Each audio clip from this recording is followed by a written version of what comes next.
The maritime world is changing, and for the better.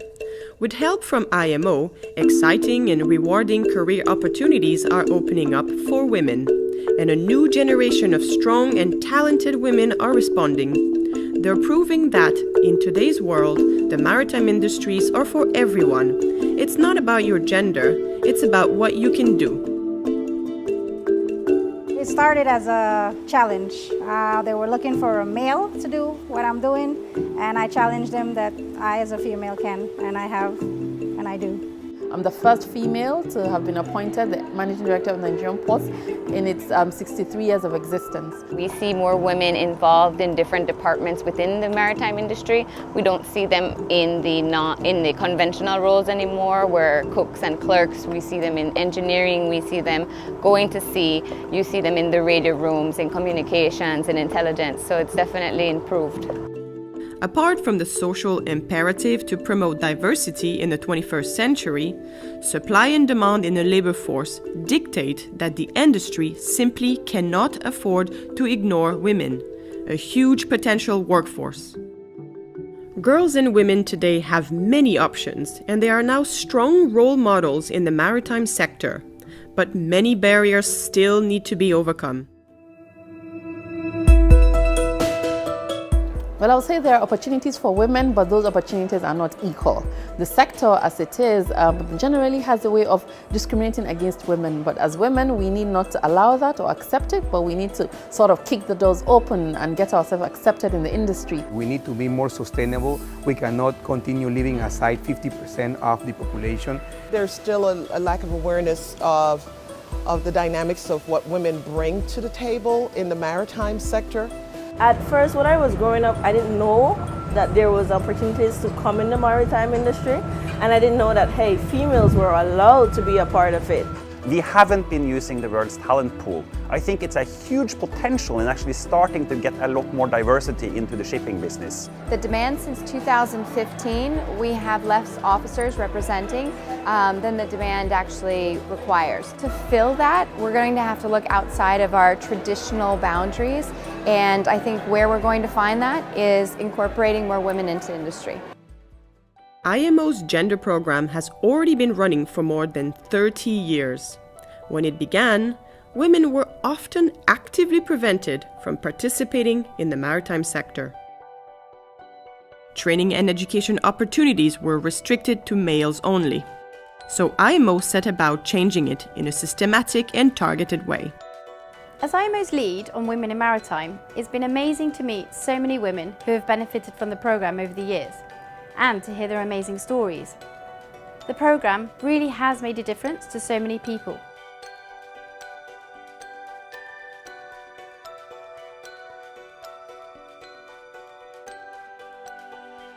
Today, female participation at IMO's own maritime education institutions is at a record level.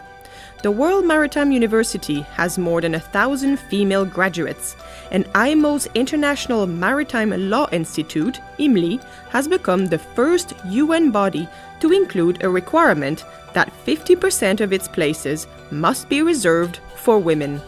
I've acquired a lot of knowledge, both theoretical and practical knowledge, from the World Maritime University that I use in my day-to-day role as the Director General of the National Fisheries. I think that IMO has described some very strategic approach to educating and training women, and I think it's one that's enviable.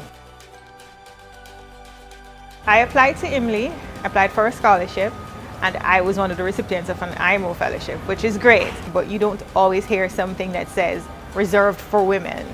So I was very happy to have received that scholarship from the IMO so I could pursue my studies at IMLI. So I applied to the World Maritime University, I got a fellowship, and since graduating from the World Maritime University, my career has really skyrocketed.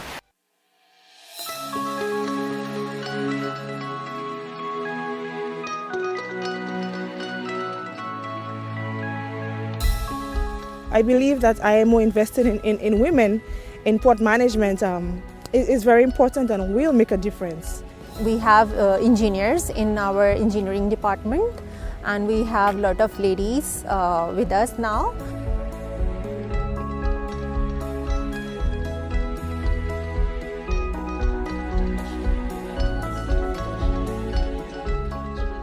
I think organizations and associations like WMAC definitely help. Networking is very important. And it has also opened up a lot of networks and access to professional and personal growth and access to other women in the industry. IMO already stands out as a leader through their women in maritime programs, such as WMAC here in the Caribbean. Now there are students in high school that are finding out about the maritime industry now, and that's all because of WMAC and the IMO.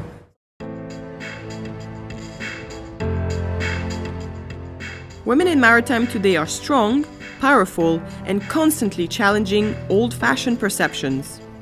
Women in maritime are standing up for themselves and showing that what matters is not who you are, it's what you can do. Women are strong, we are wonderful. The women I have worked with in this industry so far they're superstars. They're amazing people, they do a fantastic job, and we learn so much from one another. We all have the same brain, we can think, we're sharp, we're bright. It requires innovative thinkers, and women are that. I do operations, search and rescue. I am out there with the guys, taking control. Diversity means better. That's a fact. It's better for teamwork, better for leadership, and better for profits. Diversity is good business anywhere. The research shows that companies that have more diverse structures are more profitable. A modern workplace demands modern practices. What we're looking for is equal opportunities, equal pay, and recognition. I think there are a lot of men out there who want to see more women in the workforce. They understand the importance of diversity, how that helps their own teams. Diversity in any form, whether it's race, religion, cultural background, sexual orientation, whatever it is, it brings something special into the organization. On board, it's like a mini United Nations. We work with many, many different nationalities, male and female, and nobody really seems to care about gender. It's who you are and the job that you do that matters. We work differently today. For sustainability and success in the modern world, shipping needs women in the workforce, and women helping to drive the decision-making process. Women have crucial role to play in the sector, and it must not be overlooked. They must be part of the decision-making process. I think there is definitely a push to see more women engaged in the maritime industry. Jump on board. I think you really have to seek those opportunities that challenge you out of your comfort zone. We as female, we are strong enough to stand our ground and show them that we could do the same type of work that a male will put to execute. Technology is forcing us to understand that the nature of how we do work today is different. Shipping can provide meaningful and long careers for women and young people in general, and this is what we should promote. In my opinion, there's never been a better time to close the gender gap, and I would encourage all to get on board with gender equality. It's a good job, it's a lucrative job, and everything is possible. That's all I can say. So go out to sea.